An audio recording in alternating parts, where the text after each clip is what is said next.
আসসালামু আলাইকুম বন্ধুরা, কেমন আছেন আপনারা? আজকে আরেকটা নতুন ভিডিওতে আপনাদের স্বাগত।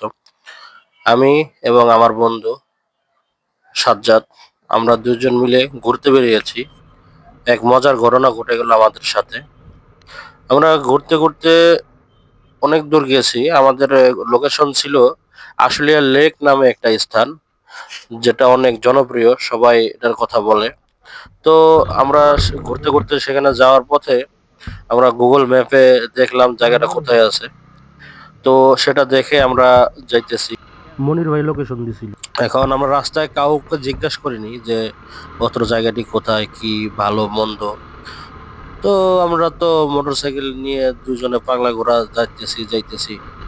এখন গ্রামের রাস্তা, হঠাৎ আঁকাবাঁকা রোড, চিপা চাপা দিয়ে আমরা যাইতেছি। তো কিছু দূর যাইতে যাইতে কিছু দূর যাওয়ার পর হঠাৎ করে রাস্তা একটু এবড়ো খেবড়ো ভাঙা। তো ভাঙা টাঙা পার হলাম। পার হওয়ার পর ভিতর দিকে যাচ্ছি। আশেপাশে দোকানপাট, বাড়িঘর।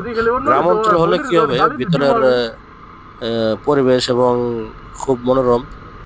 তো ভিতরে বড় গাড়িতে এরকম যায় না, কারণ সামনের দিকে রাস্তা নেই। রিক্সা চলে, আর এমনি টুকটাক যদি কারো প্রয়োজনীয় বাড়ির কোনো কাজ টাজ থাকে, তাহলে মনে করেন ইটের গাড়ি, বালুর গাড়ি এইসব আসা যাওয়া করে। তো খুব সুন্দর পরিবেশ, বাড়ি ঘর দেখতে দেখতে যাচ্ছিলাম। তো কিছু দূর যাওয়ার পর হঠাৎ দেখলাম বাম দিকে নদীর মতো দেখা যাচ্ছে। তো আমরা গুগল ম্যাপে দেখছি যে আশুলিয়া লেক। তো আমরা তো মনে করছি যে ওই আশুলিয়া লেক, এই আশুলিয়া লেক হয়তো একই। তো রাস্তা বেশি দূর যাই, ভিতরে যত ঢুকতেছি তত দেখি রাস্তা আস্তে আস্তে ভেঙে যাইতেছে। এই তো ট্রাক, ইটের ট্রাক দাঁড়িয়ে আছে। আপনাদের বলছিলাম ভিতরে কোনো কারো কাজের প্রয়োজন হলে ইটের ট্রাক ঢোকে।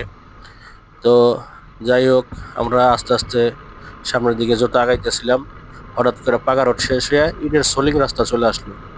তো ওই ইটের সোলিং ধরে আমরা যাইতেছি, এগোইতেছি। আর বাম দিকে কিছুক্ষণ পর পর দেখতেছি, বাম দিকে প্রকৃতি দেখে আমাদের চোখ যাইতেছে, খুব ভালো লাগতেছে, খুব সুন্দর মনোরম পরিবেশ। তো হঠাৎ করে সামনের দিকে তাকাই দেখি আর রাস্তা দেখা যায় না। রাস্তা তো দেখা যায় না। আমরা ওখানে গাড়ি পার্ক করলাম, মোটরসাইকেল সাইড করে হেলমেট খুলবো ঠিক ওরকম পর্যায়ে। এখন ওখান থেকে নেমে আমরা দেখি যে সামনে আর কোনো রাস্তা নেই।